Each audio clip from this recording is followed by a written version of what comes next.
भारतीय मंदिर ट्रिपमध्ये आपलं स्वागत करतो। आपण पुण्यातल्या विविध मंदिरांना भेटी देत आहोत। ते बांधकामाचे प्रकार कशा पद्धतीने बांधकाम केलं जाते गणेश मंदिराच्या आपण भेटीसाठी आलो आहोत। मावळे आळी कर्वेनगर पुणे 52 येथे मंदिर बांधण्यात येत आहे।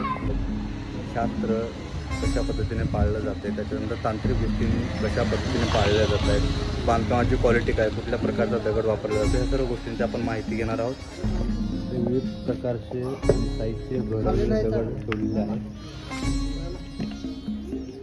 हे दगड फॅक्टरीवरून कटिंग करून आणले जातात। त्याच्यानंतर साईटवर या दगडांना फिनिशिंग दिलं जातं। जोडल्या ग्राइंडर मशीनचा वापर करून दगडांना डिझाईन दिलेलं जातं। आणि ते पाहू शकतो या दगडांमधून घोडे कशा पद्धतीने बनवले आहेत। आपण जे मंदिराच्या स्लॅब आणि शिखराच्या जवळ जे घोडे पाहतोय ते कशा पद्धतीने डिझाईन केले जातात, त्याचा पूर्ण आकार कसा असतो समोरून आपल्याला ते अशा पद्धतीने दिसतात। एक कर असतो बँड केलेला आणि पाठीमागच्या बाजूला असे असतात जे स्लॅबमध्ये अडकवले जातात। आता मंदिरासाठी वापरला जाणारा गलता आहे, त्याचं डिझाईन केलेलं आहे। त्याच्यावर आता पाणी टाकल्यानंतर त्याचा ओरिजिनल कलर जो आहे तो स्वच्छपणे दिसतोय। त्या मंदिरासाठी वापरलं जाणारं फूल आपल्या इथे दिसते। ज्यावेळेस काम चालू असतं त्यावेळेस दगडाच्या धुळीमुळे प्रत्येक दगड हा पांढरा दिसतो, पण पाणी टाकल्यानंतर आपण पाहू शकतो दगडाचा ओरिजिनल कलर आपल्याला दिसतोय। महाराष्ट्रातल्या दगडाची ही खूप जबरदस्त खासियत आहे। तर RCC बांधकाम या मंदिराचं पूर्ण झालेलं आहे आणि आपण मंदिराचं बांधकाम चालू असताना आपले कॉन्ट्रॅक्टर काकासाहेब जाधव यांच्याशी चर्चा करणार आहोत। नमस्कार काका। नमस्कार काका, आपला दगडाच्या मंदिराच्या बांधकामाचा किती वर्षाचा अनुभव आहे? माझा जवळजवळ 25 वर्षाचा अनुभव। 25 वर्षापासून आपण हे काम करताय। त्याच्यामध्ये फक्त दगडाचंच बांधकाम करता तुम्ही स्वतः की आणखी बाकीचे सगळे? फक्त दगडातच करतो। अच्छा, म्हणजे तुमची क्वालिटी जी आहे ती फक्त दगडामध्येच आहे। बघा असे फुल आहेत, हे दगडी डिझाईन बनवलेले, ते देवळे आहेत, वरती देवळे बसवलेले। अच्छा, आता हे RCC बांधकाम केले आणि हे बाहेरून दगड त्याला आपण बाहेरून दगड लावतोय। अच्छा, मंदिराची साईज काय आहे काका?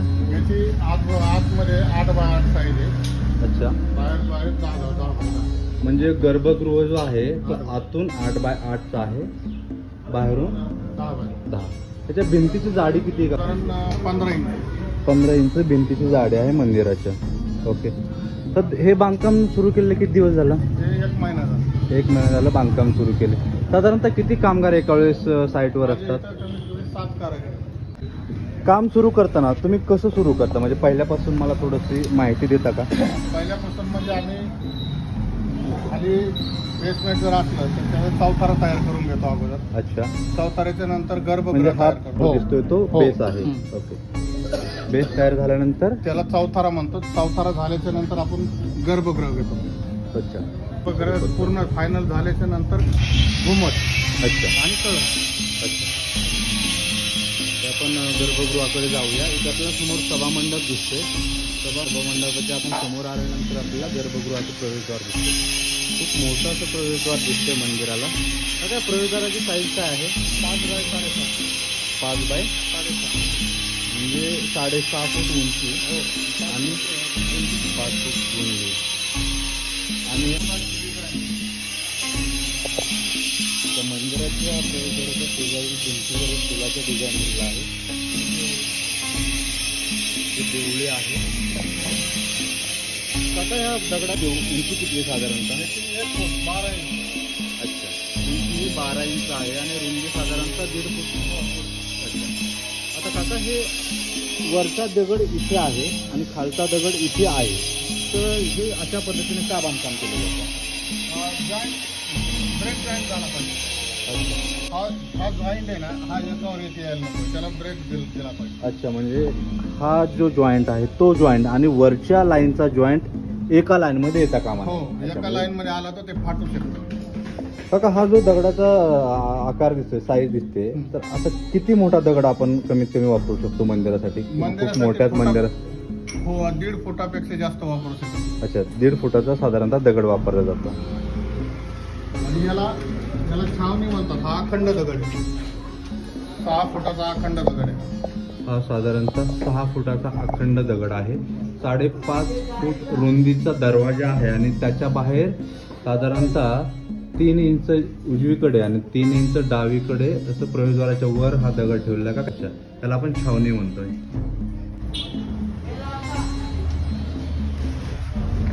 काका हा उंबरा दिसतोय, या उंबऱ्याला डिझाईन दिलेलं आहे थोडंसं वेगळं. हो हो, आपण चॉईसनुसार जशी पार्टीची चॉईस असेल तशी डिझाईन देऊ शकतो त्याला. अजून अनेक डिझाईन आहे त्याच्यामध्ये. अच्छा, तर ह्याच्यावर समोरून काही डिझाईन करायचं नाहीये. नाही, म्हणजे जे डिझाईन आपण करतो ते बांधकाम चालू करायच्या अगोदर जे समोर आपलं काम चालू हो. आहे तिथे डिझाईन पूर्ण होतं, त्याच्यानंतर दगडाचं इन्स्टॉलेशन होतं. म्हणजे दगड इन्स्टॉल केल्यानंतर आपण काही डिझाईन करत नाही. नाही नाही, दगड आम्हाला चालू रनिंग मध्ये तुम्ही डिझाईन बदलून जरी दिलं हा, तरी हा. आम्ही करू शकतो. अच्छा, असंच काही नाही की तुम्ही डिझाईन दिलेलं फायनल आहे असं काही. काम सुरू करायच्या अगोदर तुम्ही डिझाईन मध्ये किती वेळा हो. बदल केला किंवा जे काही- काय आम्ही काही डिझाईन दिले तुम्हाला, तुम्हाला आर्किटेक्ट मार्फत किंवा जे काही मंदिराचे मालक आहेत त्यांच्याकडून जे काही डिझाईन येतात ते हो. तुम्ही बदल करता. बदल करू शकतो. माझा प्रश्न हा होता काका की दगड इथे इन्स्टॉल करायच्या अगोदर डिझाईन तुम्हाला पूर्ण करावं लागतं. पूर्ण करू. इन्स्टॉल केल्यानंतर डिझाईन करता येत नाही. आपण मंदिराच्या आतमध्ये जाऊया. काका हा कुठला दगड वापरलेला आहे? हा नेवासा. त्या मंदिरासाठी नेवासा दगड वापरलेला आहे. महाराष्ट्रामध्ये आपण सगळीकडे पाहतो बऱ्याच ठिकाणी नेवासा दगडाचा वापर केला जातो. नेवासा दगड हा मंदिराच्या बांधकामासाठी अति उच्च प्रतीचा दगड मानला जातो.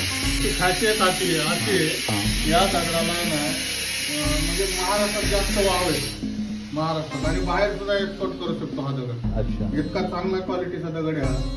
ह्या दगडाला चॅलेंज नाही मंदिर बांधकामासाठी. अच्छा, हा दगड किती वर्ष टिकतो साधारणतः? हा लाईफ टाईम म्हणजे कमीत कमी आता आपण टिकू शकत नाही, 150-200 वर्ष 500 वर्ष सुद्धा टिकू शकतो. अच्छा. पुरातन काळातले मंदिर नेवासा दगडामध्ये झालेले आहेत अनेक मंदिर. महाराष्ट्रामध्ये जे काही जुन्या काळामध्ये बांधकाम झाले ते नेवासा दगडामध्ये बऱ्याच ठिकाणी झाले आहे. खिडकीला आम्ही अशी पट्टी दिलेली आहे, ही पट्टी ही डिझाईनसाठी पट्टी दिलेली. हे पूर्ण डिझाईन हे टाकलेली आहे चारी बाजूने. हे खिडकीची रुंदी काय आहे काका? याची बाहेर अच्छा, 2.5 बाय 2.5ची. हा असा पहाड बनवावा लागतो, पहाडावरती वर मटेरियल घालावं. मंदिराच्या आतल्या बाजूने फुलाचं डिझाईन दिलेलं आहे.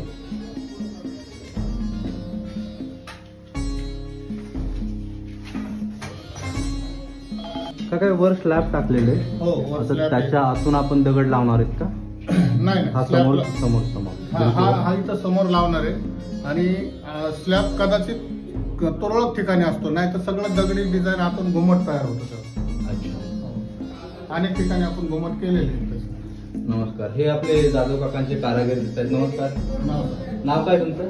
माझं दीपक दीपक. मासाळकर. किती दिवस झाला काम करता तुम्ही इथे? आता मी 17 ते 18 वर्ष झालं काम करतो. काकांबरोबर 17-18 वर्षाला काम करताय. आता हा जो दगड लावला जातोय चिखल, तो कसा तुम्ही लावता? म्हणजे त्याच्यावर तुम्ही काय मटेरियल लावताय आणि त्याच्यावर दगड कसा लावला जातो?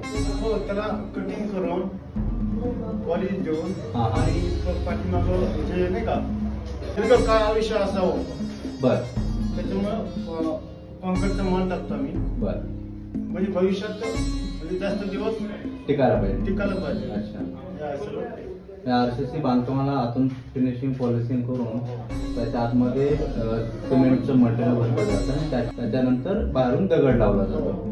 आता 2 दगडाचे जॉईंट जे दिले त्याच्यामध्ये फक्त सिमेंट आहे की त्याच्या वेगळं काय मटेरियल आहे?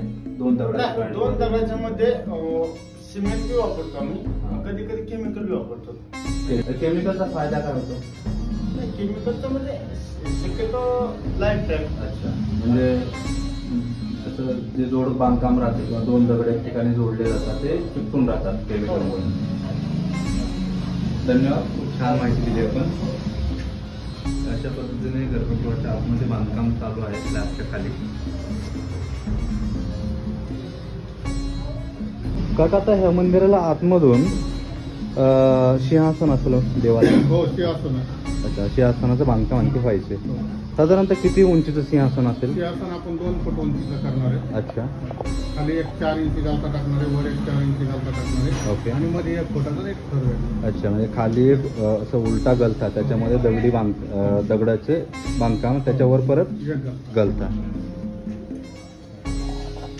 मंदिराच्या प्रवेशद्वाराच्या डाव्या बाजूला उजव्या बाजूला देवळं दिलेलं आहे. मंदिराचं बांधकाम चालू आहे. ते मंदिर पूर्ण झाल्यानंतर आपण परत एक व्हिडिओ बनवणार आहोत त्या मंदिराच्या. त्यामध्ये असे खूप कमी लोक आहे ज्यांना दगडाच्या बांधकामाची क्वालिटी किंवा कारागिरीबद्दल माहीत असतं. नमस्कार. तुम्ही मशीन घेऊन बसला त्याचा अर्थ तुम्ही कटिंग वगैरे आणि डिझायनिंग करताय. अच्छा, नमस्कार. हे आपले जाधव काकांचे बंधू आहेत. तुमचं नाव काय? नाना, हे नेमकं आता आपण काय करतो या दगडावर? कटिंग करून घेतो. अच्छा,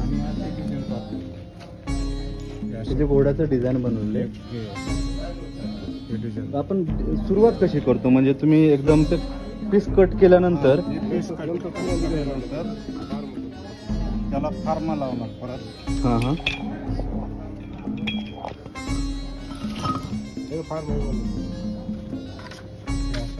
अच्छा.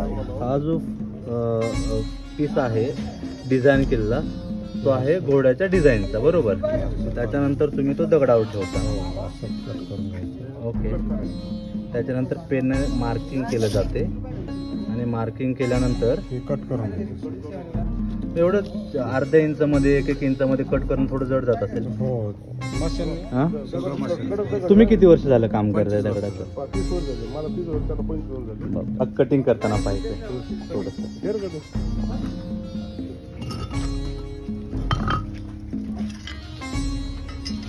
महाराष्ट्रातल्या प्रेक्षकांना माहीत असायला हवं की दगडाचं बांधकाम करले जातं, किती कष्ट आणि किती स्किल वापरावं लागतं.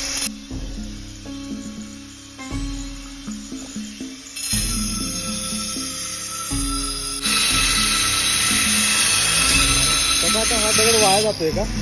उजव्या बाजूला हा जो दगड शिल्लक आहे तो ह्या पूर्ण पीसमधून वाया जाणार. म्हणजे आपण जेवढा दगड कट करून आणतोय त्या दगडातला काही पार्ट हा डिझाईन करताना 10-15% वेस्टेज जातो.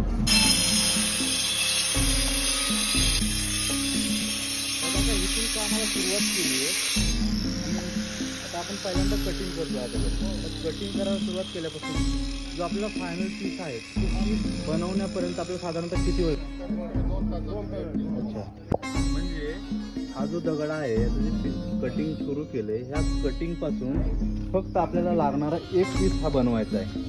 हा एक पीस बनवण्यासाठी साधारणतः 2 तास लागत आहे. खूप स्किलचं आणि कष्टाचं काम आहे हे मित्रांनो.